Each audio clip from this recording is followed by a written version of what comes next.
Buen día, licenciado y compañeros. En este caso, nosotros les vamos a presentar la NIA 600 y la NIA 610. Como primer punto, tenemos la NIA 600 de consideraciones especiales de las auditorías de estados financieros de grupo, incluyendo el trabajo de los auditores de los componentes. El alcance de esta norma nos indica que las normas internacionales de auditoría van a ser aplicables a las auditorías de grupo. Esta norma trata de las consideraciones particulares aplicables a las auditorías de grupo, en específico aquellas en las que participan los auditores de los componentes. Luego tenemos los objetivos. El primer paso que debe de hacer el auditor es definir si va a actuar o no como un auditor de los estados financieros de un grupo. Agregado a esto, el auditor debe tener una comunicación clara y concisa, sea fuera con uno o con más auditores de los componentes. Esto en relación con el alcance y la oportunidad de trabajo en conjunto de la información financiera de los componentes y sus hallazgos.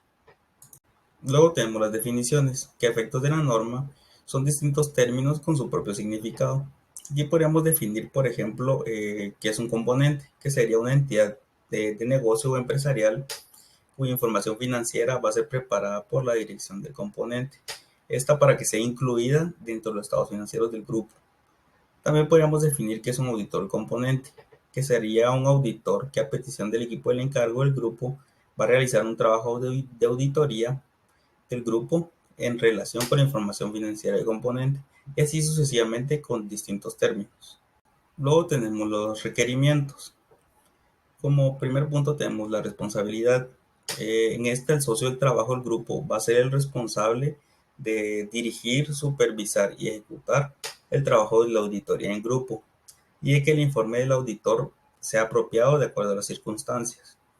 Luego tenemos la aceptación y la continuidad, que nos indica que el equipo de trabajo debe tener un entendimiento del grupo, sus componentes y su entorno, y determinar si es necesario esperar a que se obtenga suficiente y apropiada evidencia de auditoría.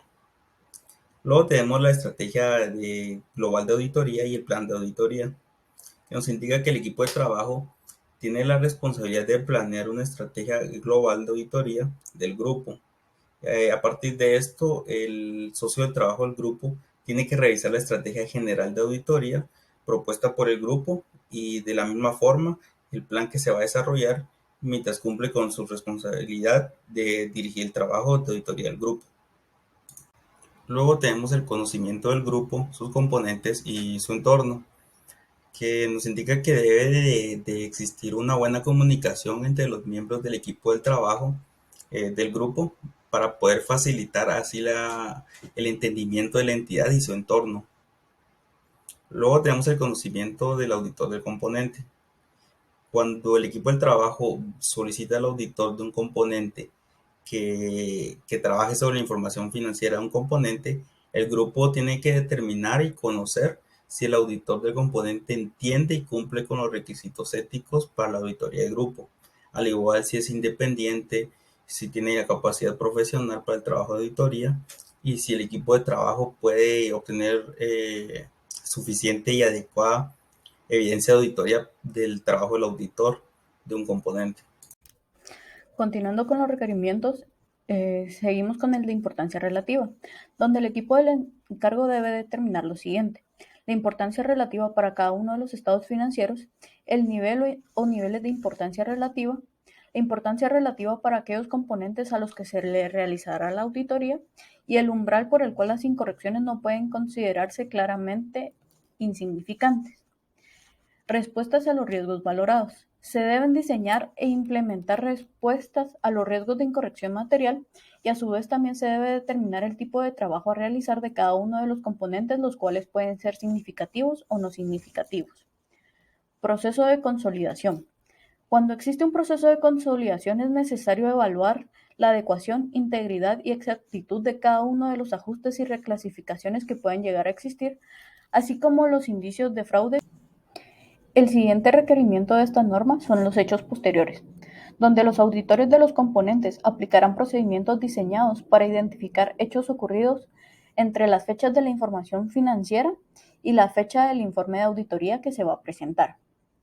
La comunicación con el auditor del componente. El equipo del encargo del grupo tiene como responsabilidad comunicar sus requerimientos al auditor de un componente.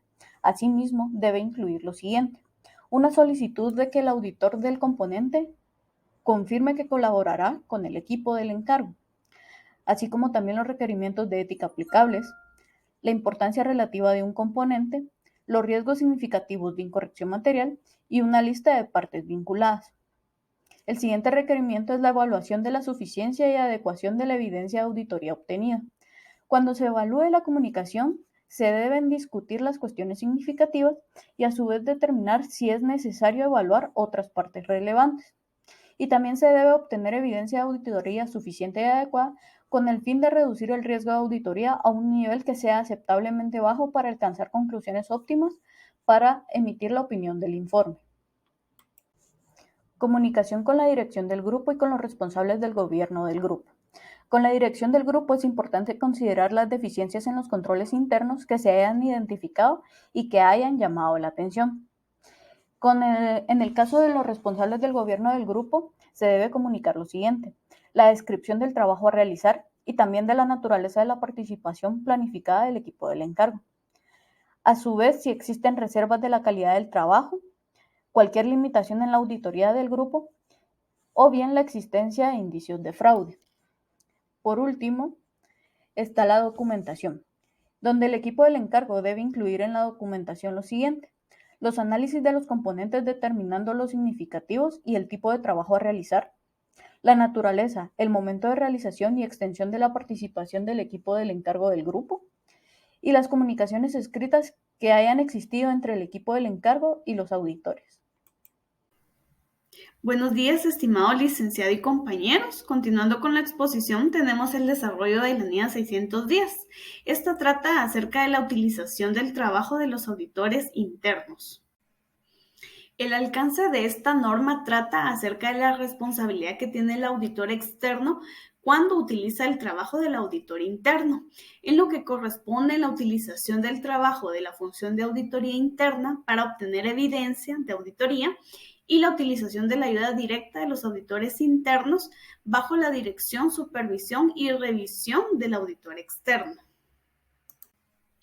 Cuando la entidad posee la función de auditoría y el auditor externo hará uso de esta función, ya sea para modificar la naturaleza o aplicar los procedimientos de auditoría directamente por él o reducir la extensión, debe determinar ciertos objetivos. Dentro de ellos, pues tenemos determinar si se puede utilizar el trabajo de auditoría, así como la ayuda directa de los auditores internos, determinar si dicho trabajo es adecuado para los fines de la auditoría y supervisar y revisar el trabajo que han realizado los auditores internos.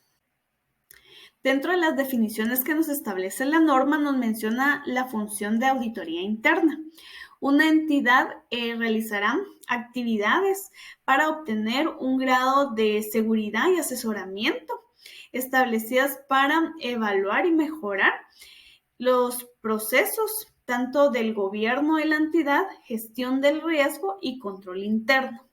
Cuando nos menciona la ayuda directa, esto se refiere a la utilización de los auditores internos para aplicar los procedimientos de auditoría bajo la dirección, revisión y supervisión del auditor externo. Esta norma nos habla acerca de la determinación si se puede utilizar el trabajo de la función de auditoría, las áreas en que se puede emplear y la extensión de dicha utilización. Se debe considerar ciertos aspectos, dentro de ellos pues el grado en que el estatus de la organización, así como sus políticas y procedimientos son relevantes y sustentan la objetividad, el grado de competencia de la función de auditoría y si la función de auditoría interna aplica un enfoque sistémico y disciplinado, incluyendo un control de calidad. Otro aspecto es la utilización del trabajo de la función de auditoría interna. Para esto, pues, se debe de conocer o leer el informe para tener ese conocimiento de la naturaleza y el alcance de los procedimientos aplicados por la auditoría interna, así como sus correspondientes hallazgos. Evaluar si el trabajo de la función de auditoría se ha planificado, realizado, supervisado, revisado y documentado adecuadamente.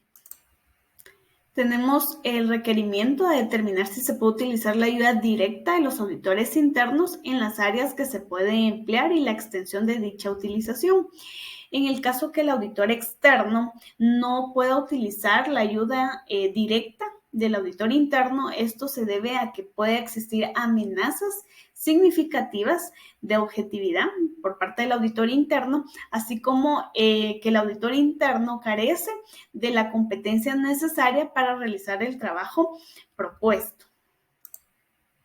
En la utilización de la ayuda directa de los auditores internos, se debe obtener un acuerdo por escrito por parte de un representante de la entidad para que permita el apoyo o la utilización de auditores internos y que éste pueda seguir instrucciones por parte del auditor externo para que no intervenga en el trabajo que realice el auditor interno. Así también un acuerdo escrito donde se manifieste la confidencialidad de la información que tenga acceso el auditor interno para que esto pues también no amenace la objetividad del trabajo que se está realizando.